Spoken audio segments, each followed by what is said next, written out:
Ng hapon po sa ating lahat.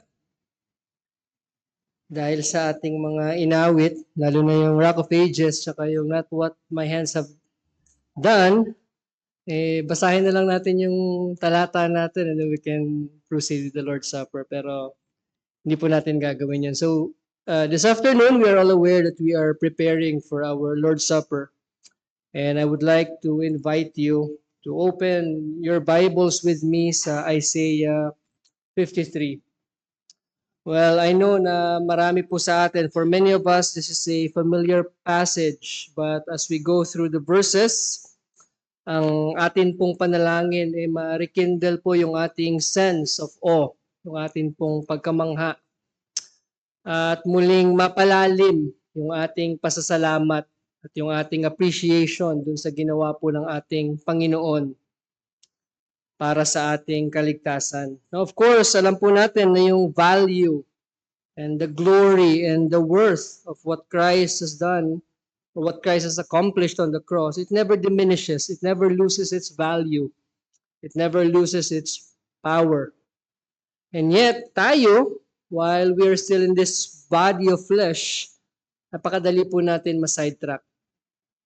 And if we are to be honest with ourselves right now, sino ba sa atin dito makakapagsabi that we are perfectly in tune dun sa ating gagawin sa hapong ito? We can get sidetracked with our temporal responsibilities. We can be allured and captivated by the world's charms. And of course, we can be blinded by our remaining sin. We can get caught up in the routine of things. Every first Sunday, total, ginagawa naman natin to. So those are the many things that we can consider as roadblocks na nag-hamper, nag-hinder sa atin from fully savoring the beauty of the moment that we are about to partake and participate in later. So, while the suffering and the atoning work of Christ, of course, it shines as bright as ever. Hindi po yung nagdidim. It is our eyes that become dim. Kailangan pong matanggal yung mga kaliskis sa ating mata. From time to time, our hearts need to be revived. Preaching ni Pastor na we contribute dun sa mga dead cells that contributes to the deadness of the church.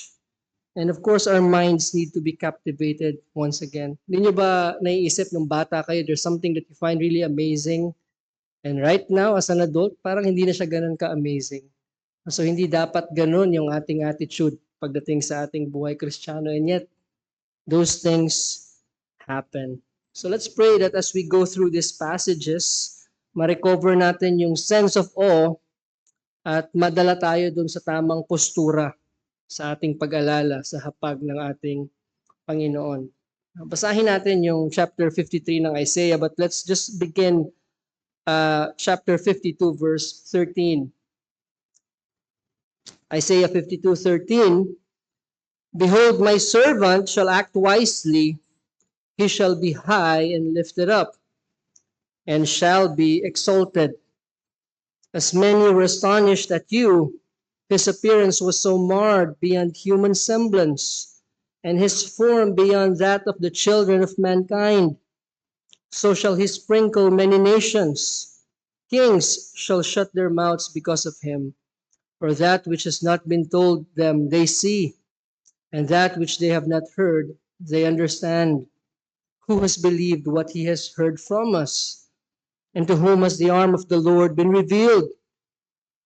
For he grew up before him like a young plant, and like a root out of dry ground. He had no form or majesty that we should look at him, and no beauty that we should desire him.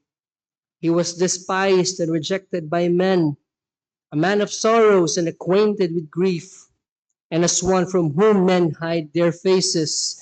He was despised, and we esteemed him not. Surely he has borne our griefs and carried our sorrows. Yet we esteemed him stricken, smitten by God, and afflicted. But he was pierced for our transgressions. He was crushed for our iniquities. Upon him was the chastisement that brought us peace. And with his wounds we are healed. All we like sheep have gone astray. We have turned everyone to his own way. And the Lord has laid on him the iniquity of us all. He was oppressed and he was afflicted, yet he opened not his mouth. Like a lamb that is led to the slaughter, and like a sheep that before its shearers is silent, so he opened not his mouth. By oppression and judgment he was taken away. And as for his generation, who considered that he was cut off from the land of the living, stricken for the transgression of my people? And they made his grave with the wicked, and with a rich man in his death, although he had done no violence, and there was no deceit in his mouth. Yet it was the will of the Lord to crush him. He has put him to grief. When his soul makes an offering for guilt, he shall see his offspring. He shall prolong his days. The will of the Lord shall prosper in his hand. Out of the anguish of his soul shall he see and be satisfied. By his knowledge shall the righteous one, my servant, make many to be accounted righteous, and he shall bear their iniquities. Therefore I will divide him a portion with the many, and he shall divide the spoil with the strong, because he poured out his soul to death, and was numbered with the transgressors. Yet he bore the sin of many, and makes intercession for the transgressors. Manalangin po tayo. O Panginoon, muli kami ay lumalapit sa inyo. Dalangin po namin, Panginoon, ang inyong pagsama at ang inyong pong biyaya sa amin. We confess that there are yet many scales in our eyes that need to be removed. And yet we have no power in our own to take these things away from our eyes. So we pray, Father, that by your Spirit, working mightily through your word, alisin niyo, Panginoon, ang mga kaliskis sa aming mata. Hayaan niyo na makita namin ang mas maliwanag ang aming Panginoon at makita po namin ang mas malinaw ang aming sarili. Nang sa gayon, Panginoon, lumapit kami sa inyo tunay na may pagpapakumbaba at tanggapin namin ang inyong hapag ng may tunay na pasasalamat para sa inyong ginawa sa amin. Basahin ninyo ang inyong salita sa pangalan ni Jesus. Amen. Now, just a disclaimer, we will not be going through every verse here. And ayaw po natin na masyado tayong ma-bog down dun sa mga technical treatment ng passage. We can always consult commentaries, and of course, there's room for that in a seminary class. But let's just focus and meditate on what we can glean from this passage. Again, I have said that for many of us, this is a common passage. Maybe many of us have heard many sermons preached on this passage. But I pray that we can still, pick up something from this. At again, matulungan tayo na mas lalong lumalim at marikindle muli yung ating appreciation sa hapag ng Panginoon na kung saan ay aalalahanin natin ang kanyang kamatayan. One of the things na ang mga atheists or mga skeptics often question is God's power. Of course, they question the reality of God.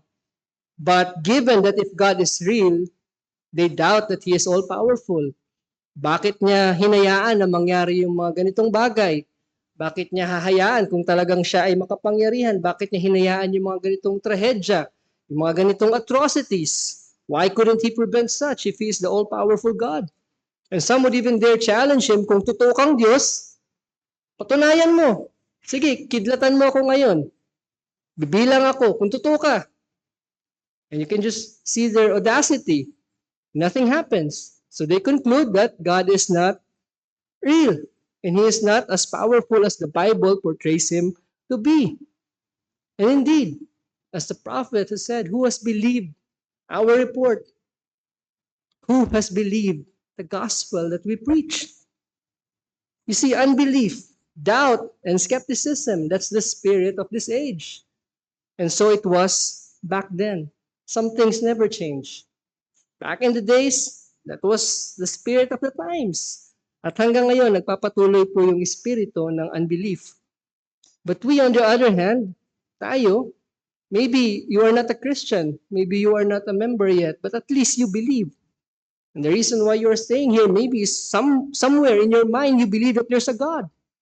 And you believe that He is powerful. Now, everyone can observe this. Saan natin maobserbahan yung kapangyarihan ng Diyos? We can observe it in creation. We can experience and see His eternal power and His divine nature. As Paul said in Romans chapter 1. Think of it. Think of this. Hindi po lahat ng tao will get to experience God's power greater than that of creation.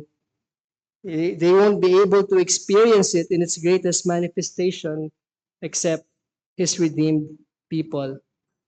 Now, apart from creation, the only power that you will experience from God is His great power in judgment.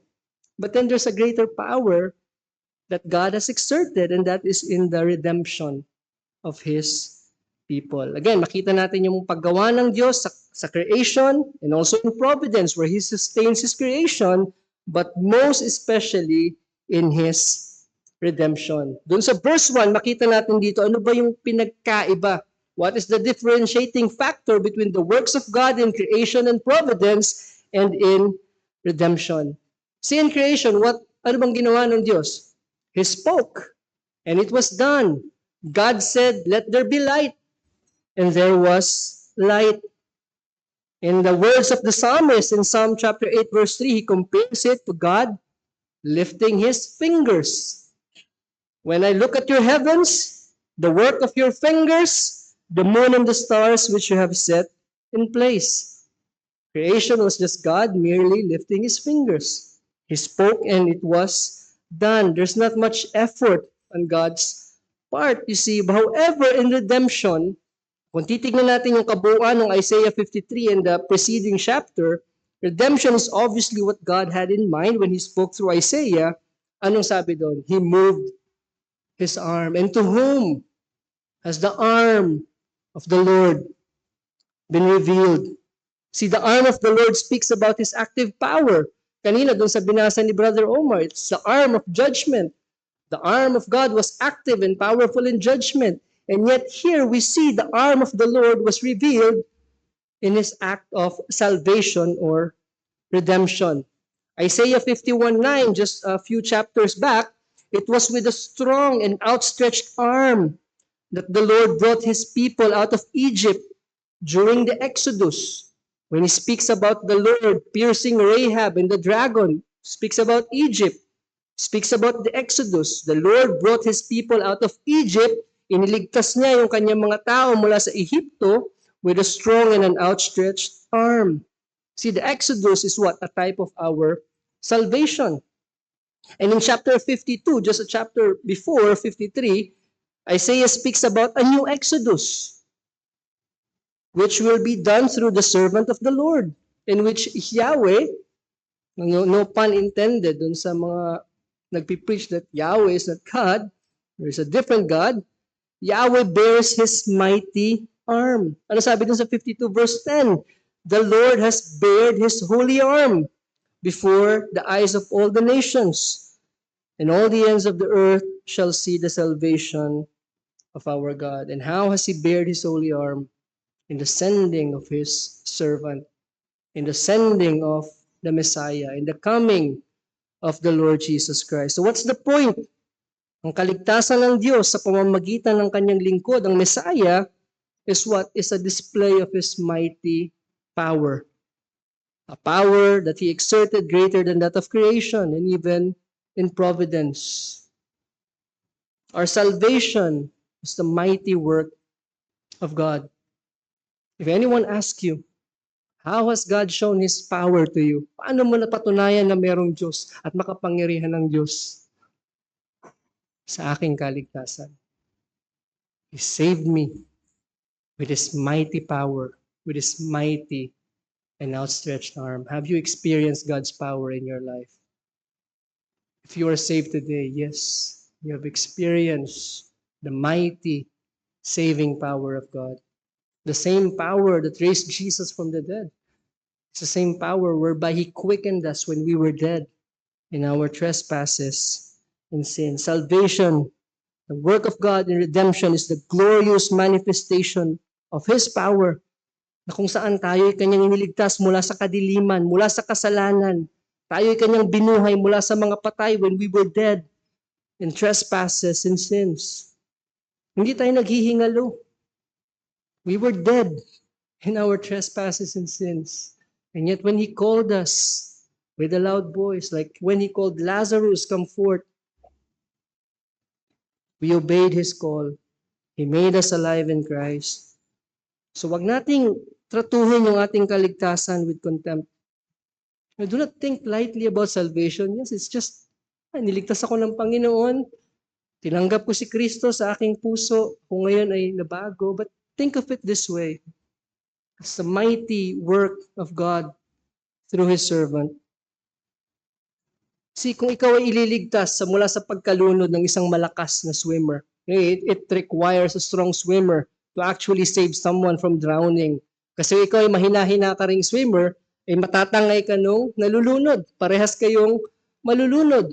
So imagine if you were to be saved by a strong lifeguard. How would you respond? You would be forever grateful perhaps. Maybe you would pay him a visit and thank him.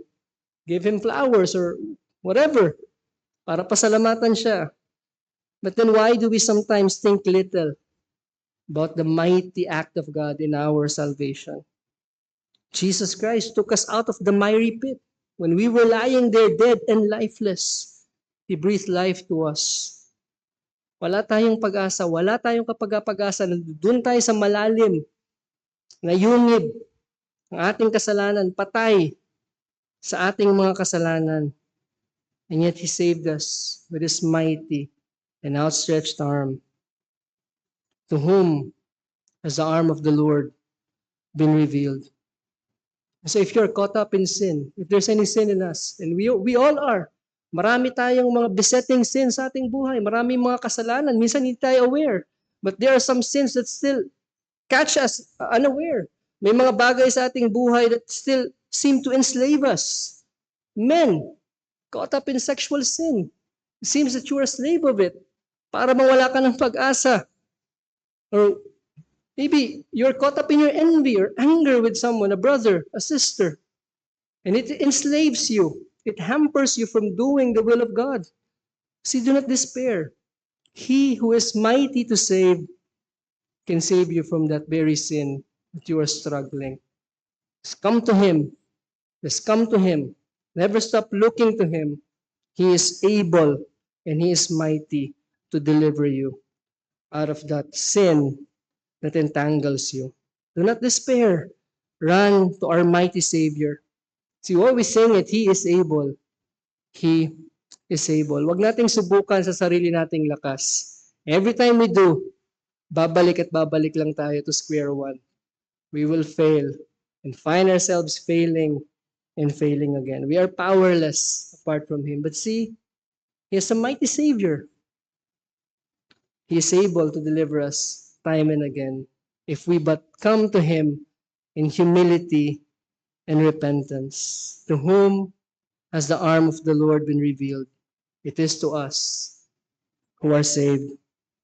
However, this powerful saving arm, when it first appeared, was not as everyone expected it to be. Yung tagapagligtas na dumating, yung tagapagligtas na pinadala ng Diyos na kung saan kanyang gaganapin yung gawa ng kaligtasan, He was not according to man's carnal perception of what the Savior should be. He didn't meet the expectations. He grew up like a young and tender plant, like a root out of dry ground. Now think about the paradox and just consider the contrast for a bit. The mighty work of God in redemption accomplished through His lowly, humble servant. Hindi na natin kailangan pang i-elaborate. The picture that Isaiah paints here in the words that he used is the picture of lowliness, kababaan, weakness, kahinaan, and frailty. You see, God the Son, the second person of the Trinity, in taking the form of a man, has subjected Himself to the weakness and the limitations of human flesh. That's the humility of Christ. He subjected himself to our weakness. He became hungry. For all eternity, he never felt hunger. But here he was, hungry, thirsty, and tired. Not only that, pinili niyang ipanganak sa isang normal na tahanan. Household of Joseph and Mary, amongst the spiritually dead people. Just imagine the condition when Christ was born. Israel was under Roman captivity. Politically, sila ay nasa ilalim ng mga Romano. And spiritually, sila ay nasa tanikala ng mga religious leaders. How barren can that be? And yet he was like as a tender shoot that sprang out of a dry and barren land. He could have chosen to be born in a palace. Look, mas pwede niyang pinili na ipanganak siya bilang isang hari, bilang isang prinsipe. He could have been raised as someone destined to bring the world to his feet. And he is. He is the King of Kings and the Lord of Lords. But no. Isaiah says he grew up before him like a young plant and like a root out of dry ground. He had no form or majesty that we should look at him, and no beauty that we should desire him. So as we reflect on the humility of our Savior, how many times na mas inisip natin na itaas yung ating sarili more than others? How many times have we sought for that platform whereby we can be elevated amongst others? Why don't we follow the pattern set for us by our Savior? See, again, it speaks about how far we are from our Savior, how much work is needed to be done in us. Of course, when it speaks about that he had no form or majesty, that we should look at him, it does not yet speak about his appearance while he was suffering on the cross, where his visage was clearly marred. It was spoken of in Isaiah 52:14, binasa natin kanina. But this speaks about how there was really nothing striking about our Lord. And when you see Jesus, there was nothing that would demand awe and admiration. Nothing that screams, look at me and bow down. And remember King Saul. He was the epitome of what is kingly, of what is acceptable, of what is elevated in the eyes of men. For Samuel chapter 9, there was a man of Benjamin whose name was Kish, the son of Abiel, the son of Zeror, the son of Bechorath, son of Apaiah, a Benjaminite, a man of wealth. And he had a son whose name was Saul, a handsome young man. There was not among the people of Israel more handsome than he. From his shoulders upward, he was taller than any of the people. And yet here, the Lord Jesus Christ, our Messiah, he had none of these qualities. As a matter of fact, he blends easily with the crowd. When people would try to stone him, he would disappear in the crowd. He looked like a normal Jew. He looked like a normal Jew. Wala siya ng physique that stands out, not even among his companions. In the NASB, sabi he has no stately form or majesty that we should look upon him, nor appearance that we should be attracted to him. You see, he does not meet the standards of a mighty king and a conqueror, one that would topple the Roman Empire and save his nation. He was nothing but ordinary, at least in the eyes of men. Now, on the other hand, yung mga hari sa mundo, yung mga conquerors, of course, they possess the same human limitations. No, isang bala lang din ang kailangan nila para sila mamatay. And yet, they were clad in pomp and glory. They were hailed and praised and worshipped even by men. In this world, they were figures to be behold and admired. But again, look back at the Messiah. Though he was God in human form, he had none of these. He had none of this glory that this man had, and he did not receive the honor that he deserves, nor did he even demand it during the time that he ministered here in this earth. He was not esteemed, and we esteemed him not, meaning he was devalued. He was counted as nothing. He was not given any worth. Yet we saw earlier in chapter 52, he is to be glorified and exalted. But that will not be after he has accomplished what he has set to do, and that is to atone for the sins of his people. So let's not seek glory here. Hindi rin nandito yung ating glory sa mundong ito. Yes, if God has given us positions, if God has given us things in this world, let's think of it as a stewardship and act faithfully kung saan man tayo ilagay ng Panginoon. But let us not think that our glory, that our reward is here and now. As believers, it will always be in the future. See Christ Jesus, who for the joy that was set before him, endured the cross and despising the shame. See, we should always be looking forward to the joy that is also set before us if we are in Christ. Huwag nating isipin na nandito lang lahat. That here is where everything that is to be enjoyed. It is not here. It is not gonna be now. Yes, again, balikan natin yung ating Panginoon. There were times that people hailed him as the man and wanted him to be king. But they were looking at it, they were taking it from a standpoint of carnal motivations.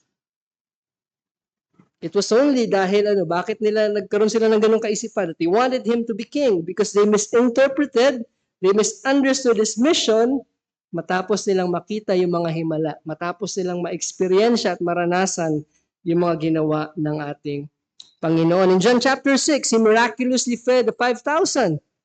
And what does the people did? They wanted to take him by force and make him king.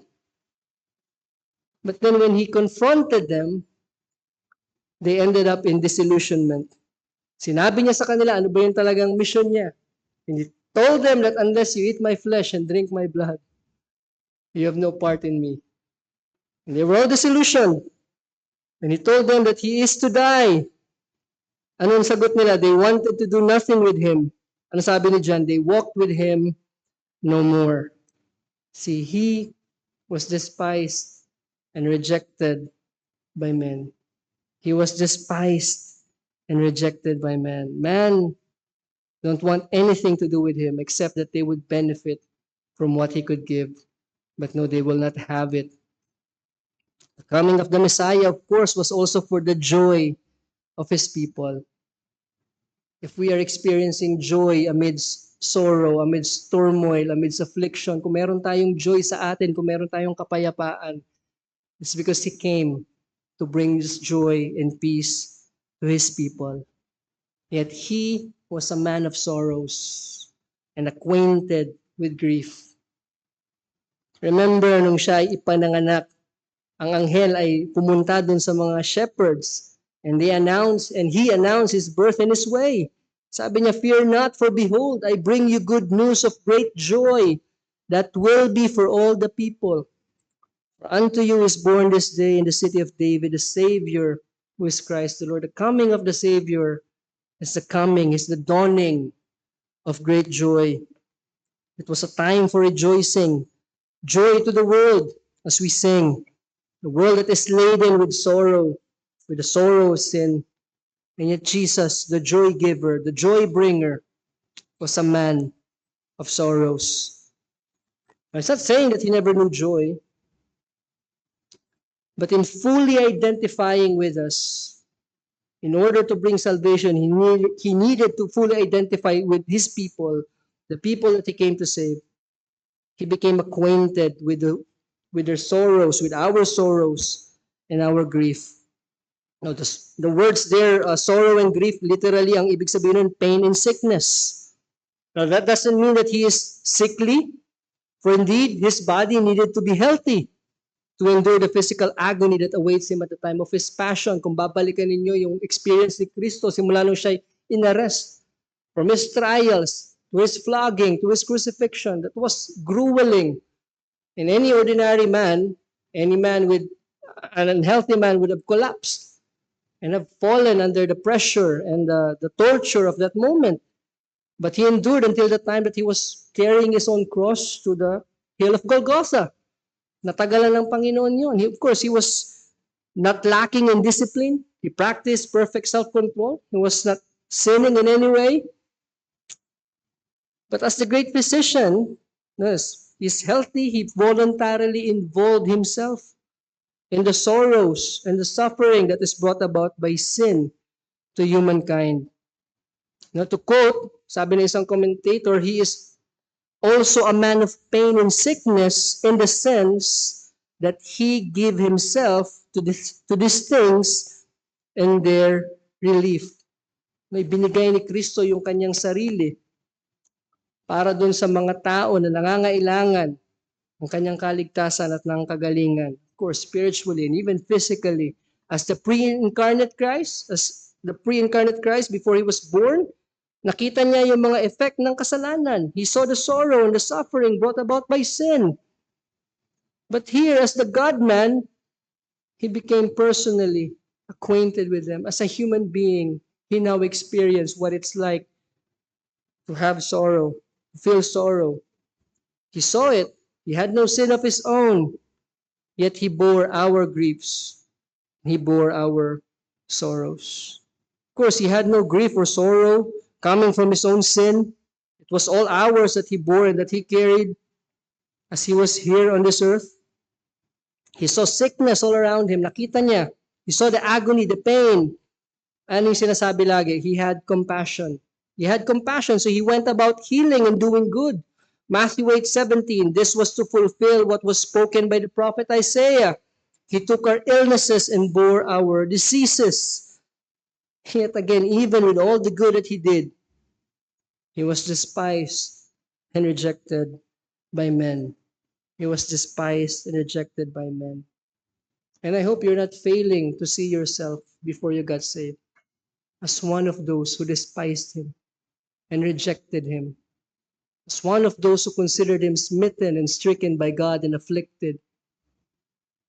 As one song says, were you there at the cross? We were part of the crowd that yelled, crucify him. We were there. We were there. It was our sin. It was our grief and our sorrow that he bore. It was our iniquity and our transgressions that he carried on himself. And what was the high point? When was the high point of this rejection? It was during his passion, the time of his arrest, his trial, and crucifixion. It was the high point of his rejection. Hindi na natin kailangan i-detalye. We are familiar with what happened. When he was being mocked, when he was being blasphemed. You see, it was for our crimes. It was for our crimes. It was for our rebellion. It was for our immorality. It was for our lies. It was for our murderous thoughts, our anger, our bitterness, our jealousy, our envy. It was for our covetousness. It was for our unforgiving spirit. It was for our transgressions that he was punished. It was for our sins that he was crucified and nailed on that cross. Surely he has borne our griefs and carried our sorrows, yet we esteemed him stricken, smitten by God, and afflicted. See, he was not punished for his own sin, but for ours. And yet we esteemed him. We considered him as one who is being justly punished for his own sins. He had no sin of his own. He did not deserve to be there, save that he was carrying our transgressions. The weight, yung bigat ng kasalanan, dapat tayo yung nagdadala. Yung ultimate na kalungkutan na meron tayong dadanasin sa impyerno, dapat sa atin yun. It should have been ours to carry. Should have been bearing your sin right now. And yet, he bore it all for us. Yes, he was pierced and crushed by God. But for whose transgressions? For whose iniquities? Again, he was pierced for our transgressions. He was crushed for our iniquities. Upon him was the chastisement that brought us peace. If you have peace with God right now, it was because Christ, the Messiah, was pierced and crushed for your transgressions. And with his wounds, we are healed. If you ask men sa mundo, they would say this is a great tragedy. Isang trahedya. Napakadakilang tao ni Jesus. Isang napakagaling na mangangaral. Yet he fell victim to the injustice of his times. Yet we know it was no tragedy. It was all according to the definite plan and foreknowledge of God. It was not a mishap. It was no accident. He was sent by the Father to die as the substitute for his people. What people? Those whom the Father has given him from eternity past. You see, the debt of sin had to be paid. If Christ is to bring the people with him, yung mga ibinigay ng Ama sa kanya, if he is to bring him to himself, their sin has to be paid. Atonement has to be made. And let me ask you, who is able to bear God's wrath? In Revelation, no one was found worthy to open the scroll. No one, save Christ. And no one is able to bear the Father's wrath except the Son. Him and Him alone. Ang kasalanan sa harapan ng Diyos, it deserves a swift, a sudden, and a violent dealing. And so we must understand and consider, if it were not for God's patience and forbearance, sino sa atin na makakatayo ngayon? Who would be here right now? Yet in the Messiah, in the body of Christ, when He was on that cross, God made a full display of His wrath and His justice when He dealt with sin in the body of the Lord Jesus Christ. When He pierced Him and when He crushed Him. You see, the Hebrew word for pierce, according to one dictionary, is one of the strongest words in the Hebrew language. It describes a violent and painful death. God dealt with sin violently in the body of His own Son, in the body of the Lord Jesus Christ. It conveys the idea of being pierced through or wounded to death. It is used when a man is run through with a sword or spear. He was pierced for our transgressions. Now, crushed is used to mean being shattered or broken to pieces. Yes, not one of his bones was broken according to prophecy, but psychologically, spiritually, Christ was broken. He was shattered. And perhaps the greatest agony he felt when God abandoned him, when he cried, my God, why hast thou forsaken me?" Seeing that the Lord laid on him the iniquity of us all. Sino ba tayo? Who are we when we consider? What is it that is intrinsically ours that makes us deserve such exchange? It brings me back to that song. His robes for mine, a wonderful exchange. Clothed in my sin, Christ suffered 'neath God's rage. Now dressed in His righteousness, I'm justified. In Christ I live, for in my place He died. His robes for mine. He took your place and my place on that cross and bore the just penalty for our sins. And sino ba tayo? Again, we are sheep, have gone astray, going our own separate way. We are not just prancing around, we are going full throttle to hell. We are going full throttle to hell. Nothing is stopping us from going there. But He came for us. The shepherd came for His lost sheep. And that's the reason why we are here. From heaven, He came down to save us. But even in His humiliation and in His suffering, see, He left an example for us to follow. There is a lesson. There is a pattern for us to follow. He was oppressed and He was afflicted. Isaiah said, yet He opened not His mouth. Like a lamb that is led to the slaughter, and like a sheep that is before its shearers is silent, so He opened not His mouth. And Peter, writing to the suffering church, said this, for to this you have been called, because Christ also suffered for you, leaving you an example so that you might follow in His steps. He committed no sin, neither was deceit found in His mouth. When He was reviled, He did not revile in return.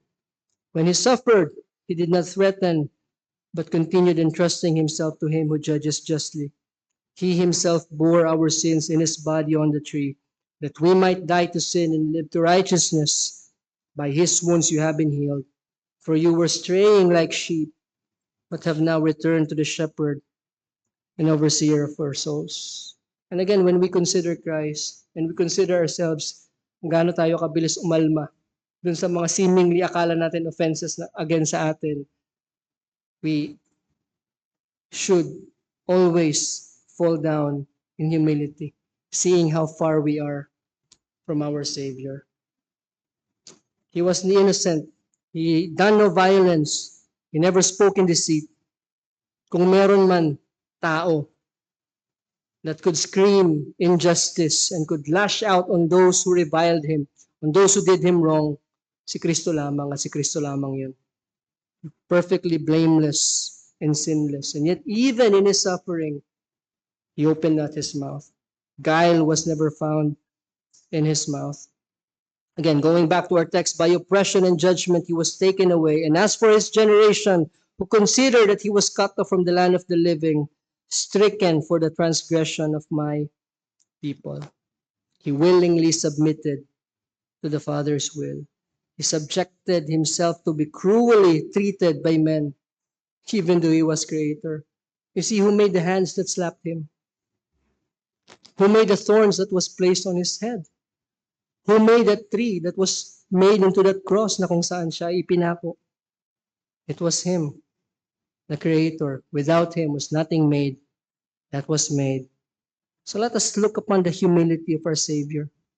Tignan natin yung kababaan ng ating Panginoon, ng ating tagapagligtas, and ask ourselves, what places pride in our midst? And who is not guilty of pride? Who is not guilty of looking down on others? Lahat po tayo, we would all fall into that category. Yet if it were not for Christ, we would have had no hope. Pinlano ng Ama yung kanyang kamatayan, yung kanyang pagdurusa. It was the Father who laid upon him our iniquities. Remember that. It was the Father that afflicted him, and it pleased God to crush him, to bruise him. It satisfied God's righteous wrath and anger. It pleased God to crush him, to bruise him. Sa ESV, it says it was the will of the Lord to crush him. But as the NASB and KJV literally renders it, it pleased the Lord to crush him. See, this is insanity to the natural man. Anong tawag nila? Oh, that's cosmic child abuse. But see, it was the only way. It is the only way that us sinners can be reconciled and forgiven. And when was this determined? This was not a plan B. This was determined from eternity past. Before God created anything, this was also already determined in the council, in the eternal council of the Godhead. What? That the Son would give his life as a ransom, as a sacrifice for those whom the Father has chosen and has given to him. He would die for him. Jesus was crushed and punished by the Father, not as the consequence of our sin, but as the remedy, as the cure for sin. You see, the Father is not to be seen as harsh or cruel, but in the crushing of his Son, we are to see him as incredibly, amazingly, and astonishingly gracious. What more gracious act than God sending his own Son, giving him up for the salvation of unworthy sinners like you and me? That's grace. That's grace. And that piercing, that crushing of the Messiah is what we will be remembering later in the Lord's Supper.